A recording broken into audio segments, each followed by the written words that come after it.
चलिए आज बात करते हैं एक ऐसे मेटल की जो हमारी दुनिया को पावर दे रहा है। डेमोक्रेटिक रिपब्लिक ऑफ कॉन्गो में करीब 2.5 लाख लोग कोबाल्ट की खदानों में काम करते हैं और इनमें करीब 40,000 तो बच्चे हैं, कुछ की उम्र तो महज 6 साल है।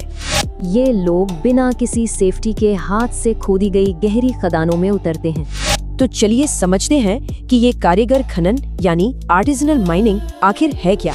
ये एक इनफॉर्मल माइनिंग सिस्टम है जो DRC के 15 से 30% कोबाल्ट की सप्लाई करता है। लेकिन सवाल ये है कि ये इतना जरूरी क्यों है? इसका जवाब हमारे बहुत करीब है। दुनिया का लगभग 3/4 कोबाल्ट अकेले DRC से आता है। सोचिए, एक इलेक्ट्रिक कार की बैटरी में ही 10 से 30 किलो कोबाल्ट होता है और हमारे स्मार्टफोन की बैटरी में उसमें भी कई ग्राम कोबाल्ट होता है। तो सवाल उठता है, लोग इतने खतरनाक हालात में काम ही क्यों करते हैं? वजह है गरीबी।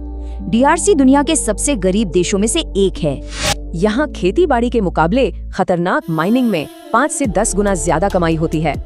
और ये इंडस्ट्रियल माइनिंग से अलग है, पर यहीं से कोबाल्ट बड़ी कंपनियों तक पहुँच जाता है। अब इस सिस्टम को समझने के लिए कुछ आसान लगने वाले जवाबों से आगे देखना होगा।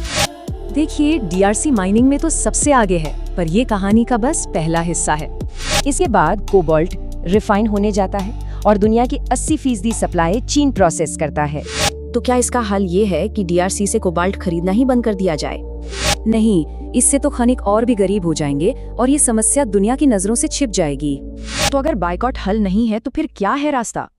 थोड़ा मुश्किल जरूर है।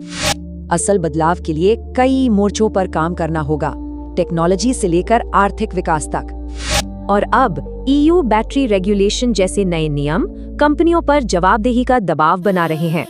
बात टेक्नोलॉजी को छोड़ने की नहीं, बल्कि ये जिम्मेदारी लेने की है कि इसे कैसे हासिल किया जाए। तो क्या क्लीन एनर्जी ट्रांजिशन एक नैतिक विकास का मॉडल बनेगा या सिर्फ शोषण का एक और अध्याय?